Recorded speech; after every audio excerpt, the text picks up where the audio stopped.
वैराग्य साम्राज्यद पूजनाभ्यां नमो नमः श्री गुरुपादुकाभ्यां नमो नमः Shri गुरुपादुकाभ्यां. Many ways. In South there are many places like that. Southern spirituality had a completely different dimension to it. So, in the northern part of the country, there is a certain type of spirituality. The southern part of the country has a completely different kind of mysticism. All this came from Agastya Muni. You've heard of Agastya? Yes. Among the 7 disciples, the first 7 disciples of Shiva, one of them was Agastya, who is a Kriya Yogi. Any number of legends about Agastya.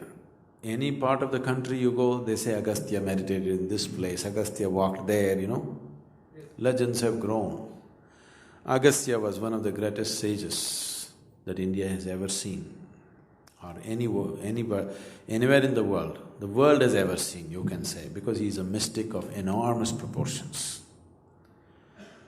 So Agastya Muni is the one who came south, and he lived in the south, so things grew out of him, and the whole southern mysticism grows out of Agastya Muni. For thousands of years it's been nurtured.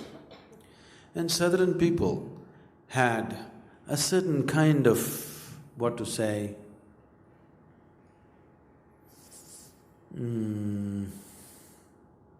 even today it is there. I don't want to make a statement about north and south, not like that.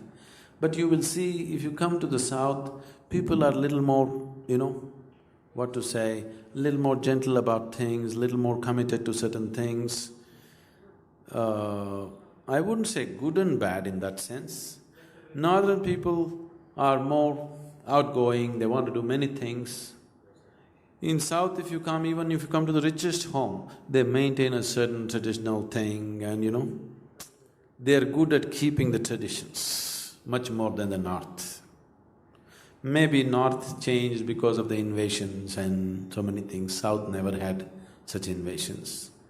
So they kept the traditions in a certain way, the yogic traditions. Whatever Agastya gave, from him it grew in many directions, but they kept the traditions more intact than in the north because of the general mentality of the people and the culture and everything.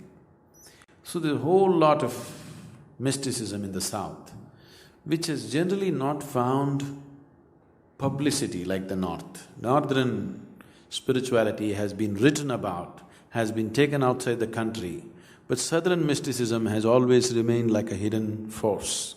It still is. So, Agastya Muni came down from Himalayas, and you know all those stories about…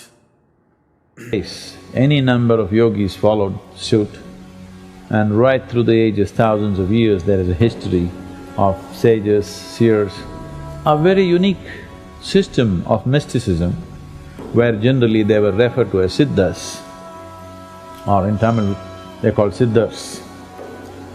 The South Indian mysticism is very, very unique. You will not find that form of mysticism anywhere else in the world. So in this tradition many came, and one yogi who is significant for us is the Sadhguru Sri Brahma, who lived in the early part of 20th century. And when he had to leave his body, he went up the mountain, he sat there, and this is a unique happening which even today is as alive as it ever was.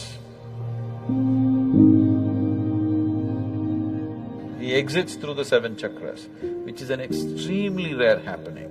And even today in that place, it's just the way it was on that day, that energy and that space, just like that. You need not know anything, it'll just blow you out.